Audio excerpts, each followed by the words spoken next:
program from Imagine, Erie, Pennsylvania. Funding for this program was provided by Coalition for Freedom, Milliken and Company, and E.A. Morris. I say to you today, my friend, let freedom ring. From the prodigious hilltops of New Hampshire, let freedom ring. If you take a close look at the poverty figures, the most ironic and I think tragic conclusion that you reach is that we were winning the war on poverty in this country until shortly after Lyndon Johnson declared war on it. From the mighty mountains of New York, let freedom ring from the heightening Alleghenies of Pennsylvania. Labor unions have used their power over the years to support policies and programs here in Washington that have the effect of excluding blacks. Let freedom ring from every hill and molehill of Mississippi, from every mountainside. Some 55% of all black children in America are now born out of wedlock. Free at last! Free at last! Thank God Almighty! We are free at last! 1963, a time of incredible optimism for black people. The civil rights movement was about to achieve its greatest triumphs. A great war on poverty had been declared. But something went wrong.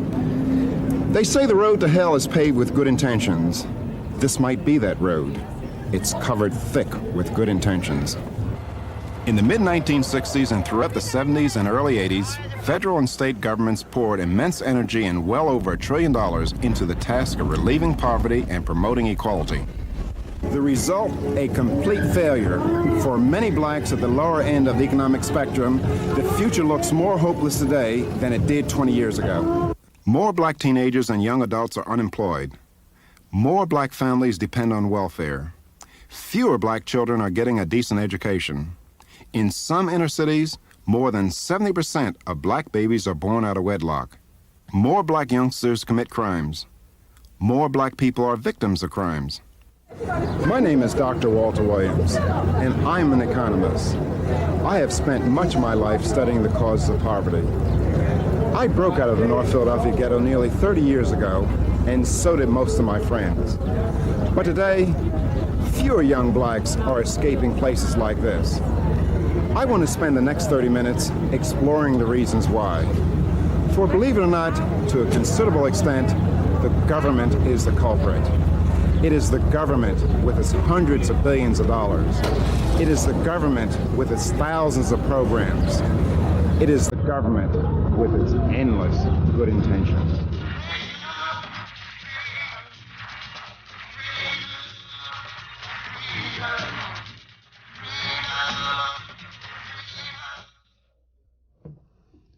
Government anti-poverty programs have often ended up locking people into poverty.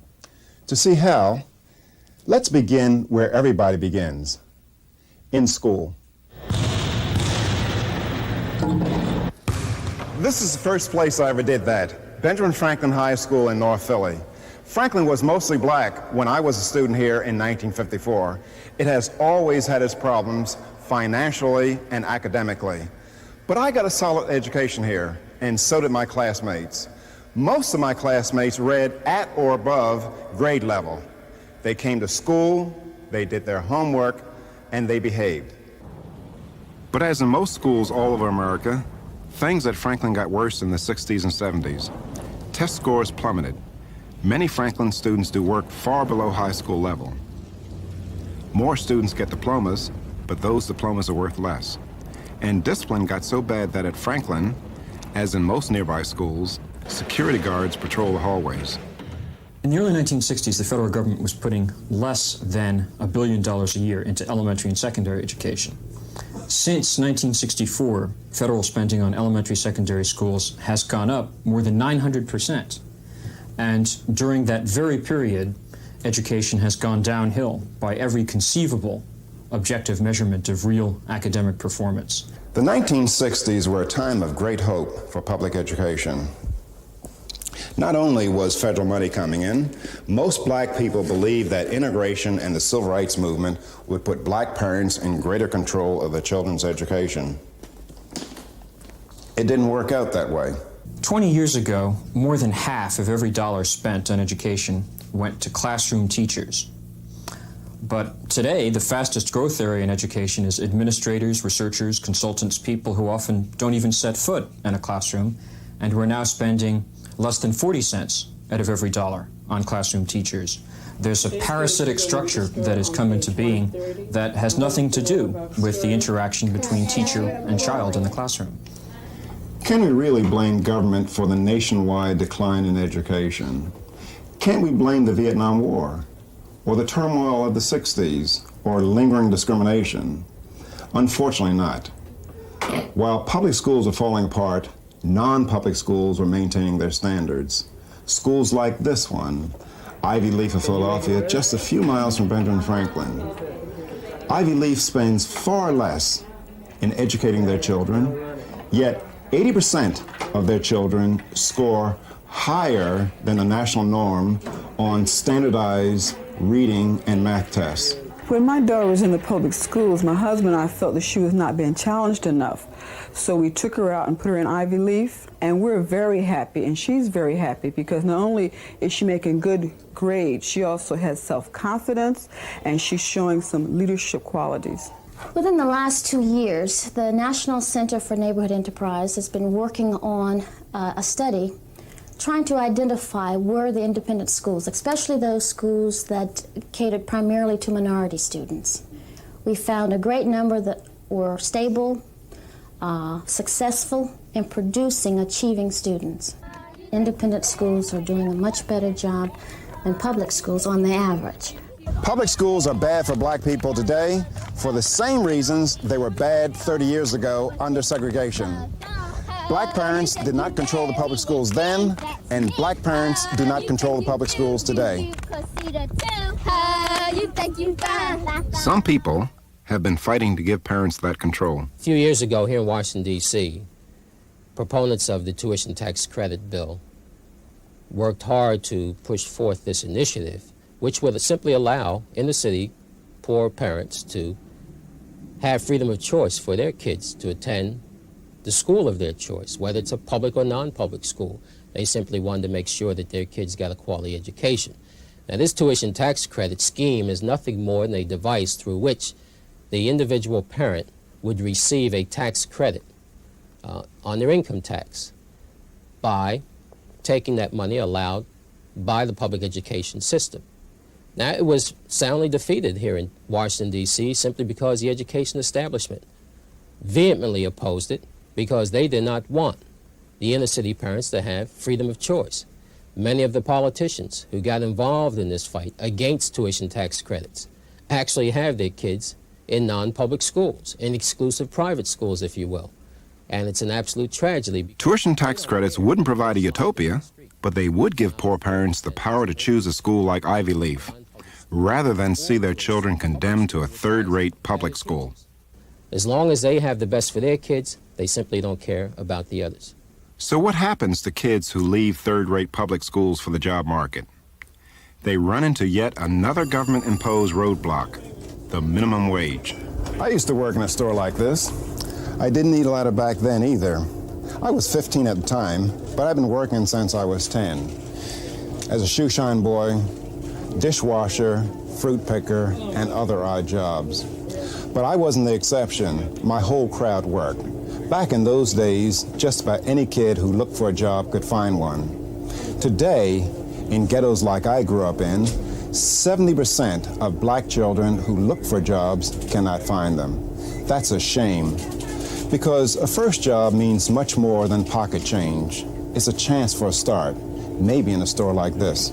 Most of the kids that you give jobs to, they hold them for a long period of time here, you know, and I wish I could give more kids jobs, because I have kids constantly coming up to me asking me for jobs, you know, and I can't give them the jobs that I wish I could give them. For a small employer to hire a young, inexperienced worker is a risk.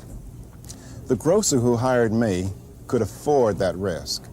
I only earned $1 an hour, but that's all I was worth. I didn't have any experience or skills. Today, with an effective minimum wage of nearly $4 an hour, the risk of hiring a young, inexperienced worker may be too expensive to take. If there were a lower minimum wage, I could hire maybe 2 or 3 more. The minimum wage law is a perfect example of the pattern afflicting poor black people today. The government, in an attempt to protect poor people, often creates new obstacles for them. In the 1950s, the minimum wage was only $1 an hour. Given the price level at that time, that meant there was virtually no minimum. Starting in 1961, Congress began to push the minimum wage higher. In effect, the law forced teenagers to ask for more than they were worth. As it became more expensive to hire young workers, black teenage unemployment soared. By 1982, the effective minimum wage, including Social Security and other payroll taxes, was almost $4 an hour, and black teenage unemployment stood at nearly 50%. Other factors contributed, but the minimum wage did a lot of the damage. Going to be lookout for 3 black males, ages 12 to 14 years. The minimum wage may seem like a small thing, but if government had prevented me from working as a teenager, as it prevents so many kids today, it might have altered the entire course of my life. If at that crucial time I had gotten into the habits of the street rather than the habits of working, I hate to think where I might be today. Of course, many black people have made it in recent years, especially those who have finished college and entered their professions. But many others, on the lower end of the scale, trying to get solid blue-collar careers have run into government roadblocks that work just like the minimum wage law. I drove a cab back in 1957 for a while. I made about $125 a week. Drivers in Philly now tell me they make about $250 a week. If they own their own cabs, they can make almost twice as much and be in business for themselves. But what stops them? It's the thousands of federal and state regulations that are imposed on the U.S. economy. In Philly, the number of cab licenses is restricted by law. That makes them scarce and expensive, almost $20,000 apiece at last count. If you can't come up with the 20 grand, forget about driving for yourself. In Washington, D.C., you can get a cab license for less than $50. As a result, 90% of the D.C. cabbies own their own cabs, compared to less than 50% in Philly. Fares are lower, the drivers keep more, and of course, more people can get work as drivers. If a cab driver had to pay $20,000 for a cab here, the poor cab drivers couldn't grab a cab. There are 10,000 cabs in D.C. Over 70% are owned by blacks. In New York and Philadelphia, blacks own less than 20% of the cabs. Government licensing closes the door to economic opportunity. Nearly 1,000 occupations in the United States exclude people who do not have licenses.